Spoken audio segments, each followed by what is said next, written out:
Welcome to Hollywood flicks Hindi. आज हम summarise करेंगे अक्टूबर स्काई मूवी, जो होमर एच हिकमैन के जीवन की सच्ची घटना पर आधारित है।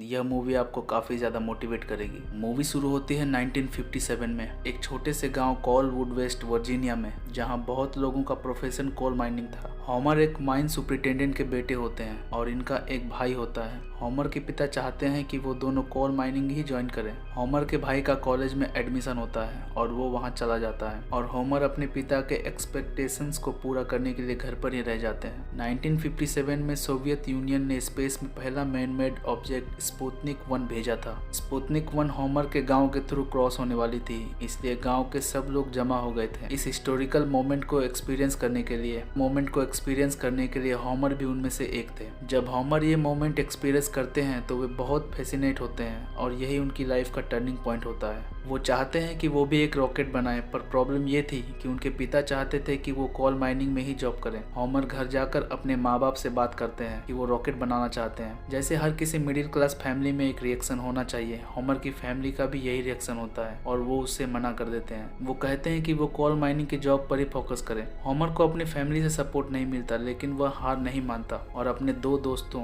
की मदद से रॉकेट बनाना शुरू कर देते हैं। वो लोग बहुत मेहनत करके एक रॉकेट का मॉडल तैयार करते हैं, पर जैसे ही वो रॉकेट टेस्ट करते हैं, रॉकेट जमीन पर ही ब्लास्ट हो जाता है, और इस ब्लास्ट में होमर की माँ के गार्डन का एक फेंस डैमेज हो जाता है। लेकिन होमर अभी भी रॉकेट बनाने का सपना देख रहा होता है और उसके लिए वह लाइब्रेरी के सारे बुक्स पढ़ता है। इसके बाद होमर अपने क्लास के क्विंटन से बात करता है, जो कि एरोस्पेस में काफी इंटरेस्टेड होता है। होमर क्विंटन को अपने सारे प्लान बताता है, जिससे क्विंटन और भी ज्यादा इंटरेस्टेड हो जाता है और वो उनके साथ काम करने लगता है। फाइनली ये 4 दोस्त रॉकेट बनाने का काम शुरू करते हैं, और फाइनली वे लोग एक बेसिक सा रॉकेट तैयार करते हैं और लॉन्च करने की तैयारी करते हैं। वो रॉकेट लॉन्च तो होता है, पर वो हैमर के पिता के माइंड पे जाकर ही क्रैश हो जाता है, जिसकी वजह से वहाँ बहुत बड़ा हादसा हो सकता था, जिसकी वजह से होमर के पिता को बहुत गुस्सा आ जाता है और वो होमर को काफी डांटते हैं और उसके दोस्तों को समझाते हैं कि गांव के बीच में ये काम करना सेफ नहीं है। इनके रॉकेट लॉन्च से गांव के लोग काफी डर गए होते हैं, इसलिए वे लोग गांव से थोड़ा दूर एक खुला मैदान ढूंढते हैं और वहां अपना काम शुरू कर देते हैं ताकि सभी सेफ्टी हो जाए। ये चारों बिग क्रीक हाई स्कूल में पढ़ते थे। एक दिन इनकी science teacher Miss Riley announce करती है कि इनके स्कूल में एक साइंस फेयर होने वाला है और उसमें जो जीतेगा उसे स्कॉलरशिप मिलेगी कॉलेज में जाने की। होमर डिसाइड करता है कि वो साइंस फेयर में पार्टिसिपेट करेगा, क्योंकि वो लोगों को अपना रॉकेट दिखाना चाहता था। एक रॉकेट बनाने के लिए होमर को काफी सब्जेक्ट्स की नॉलेज होनी चाहिए, स्पेशली मैथमेटिक्स में। अब होमर डिसाइड करता है कि वो रॉकेट बिल्ड करने के लिए दिन रात पढ़ाई करेगा। वो एरोस्पेस इंजीनियरिंग के डिफरेंट सब्जेक्ट्स और मैथमेटिक्स पढ़ने लगता है। साथ ही साथ वो चारों उस खुले मैदान में रॉकेट बिल्ड करने का प्रोसेस कंटिन्यू करते हैं। वे बहुत बार फेल हो जाते हैं, कभी लॉन्च नहीं हो रहा होता है तो कभी लॉन्च होने के बाद ब्लास्ट हो जाता है, और इसी वजह से उनके क्लास के सारे लोग उन पर हंसते थे, क्योंकि उन्हें लगता था कि ये चारों अपना टाइम वेस्ट कर रहे हैं। होमर और उनके दोस्तों को पता लग चुका था कि उन्हें अब अच्छे मटेरियल की जरूरत है ताकि वो अच्छा रॉकेट बना सके। वे एक कोल्ड माइनर आइकोबाई कोबेक्से से बात करते हैं, जो उन्हें अपनी मशीन शॉप यूज करने देता है, पर होमर के पिता को ये बात पता चल जाती है और वो उसका ट्रांसफर कर देते हैं। पर इससे उनका हौसला कम नहीं हुआ,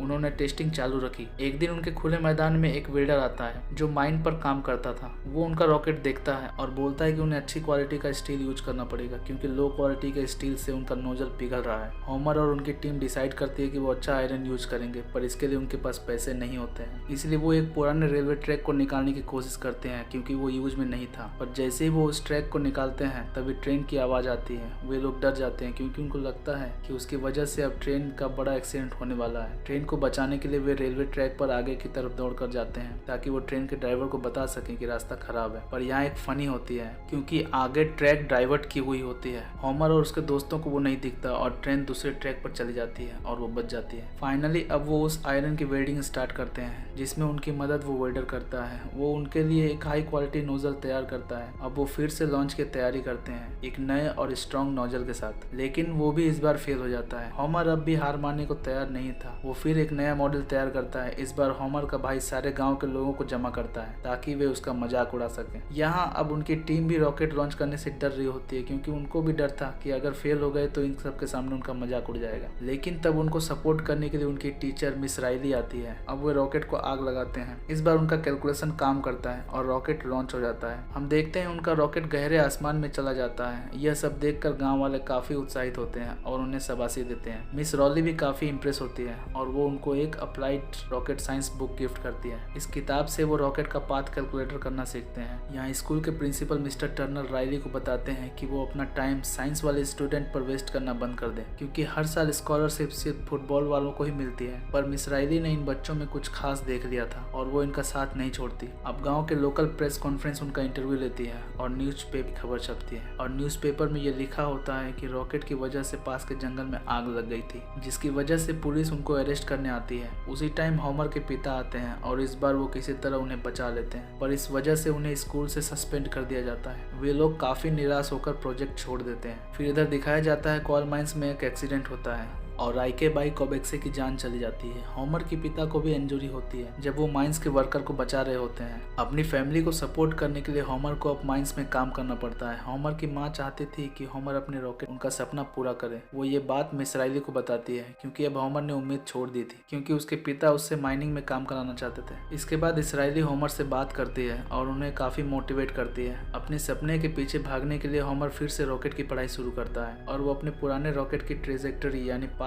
कैलकुलेट करता है, जिसकी वजह से पुलिस ने कहा था कि वहां आग लग गई थी। वो ये कैलकुलेशन लेके क्विंटन के पास जाता है और दोनों जंगल में उस ट्रेजेक्टरी को फॉलो करते हुए वहां पहुंचते हैं जहां उनका रॉकेट गिरा होना चाहिए था। उन्हें अपना रॉकेट वहां पानी में मिलता है, जिससे प्रूफ हो जाता है कि जंगल में आग उनकी वजह से नहीं लगी थी। वो लोग अब स्कूल जाके क्लास में प्रिंसिपल के सामने ट्रेजेक्टरी की कैलकुलेशन दिखाते हैं, जिससे प्रूफ होता है कि वह बेकसूर है। यह देख के प्रिंसिपल उनसे माफी मांगता है और वापस स्कूल आने की परमिशन देता है। इन सब के बाद उनका हौसला बढ़ जाता है और वो अपने रॉकेट पर काम फिर से शुरू कर देते हैं। लेकिन होमर के पिता ये देख लेते हैं और उन्हें डांटते हैं कि वो माइंस में क्यों नहीं जाते। पर अब होमर उनकी बात नहीं सुनता और अपने सपने के लिए वो उनसे लड़ पड़ता है। अब साइंस फेयर का दिन आ जाता है। होमर और उसके साथी प्रोजेक्ट जीत जाते हैं। ये फेयर जीतने के बाद इन चारों में किसी एक को अपॉर्चुनिटी मिलनी थी नेशनल फेयर में पार्टिसिपेट करने के लिए, जो कि इंडियाना पॉलिस में होने वाला था। 4 दोस्तों का ये ग्रुप होमर को सिलेक्ट करता है। दूसरी तरफ होमर के पिता के माइंस के वर्कर स्ट्राइक पर चले जाते हैं और ये होमर के 4 दोस्तों में से एक रॉय के स्टेप फादर ने करवाया था, क्योंकि वो नहीं चाहते थे कि माइन पर होमर के पिता का कंट्रोल हो। और बात इतनी बढ़ जाती है कि वो होमर के पिता पर गोली से हमला भी करते हैं। इस बात पर होमर की बहस अपने पिता के साथ होती है और वो घर छोड़ने की धमकी देता है। अब होमर अपने साइंस फेयर में जाते हैं। वहाँ हम देखते हैं रातों रात उनका नोजल चोरी हो जाता है और साथ ही साथ एक scientist doctor Wernher von Braun का ऑटोग्राफ भी।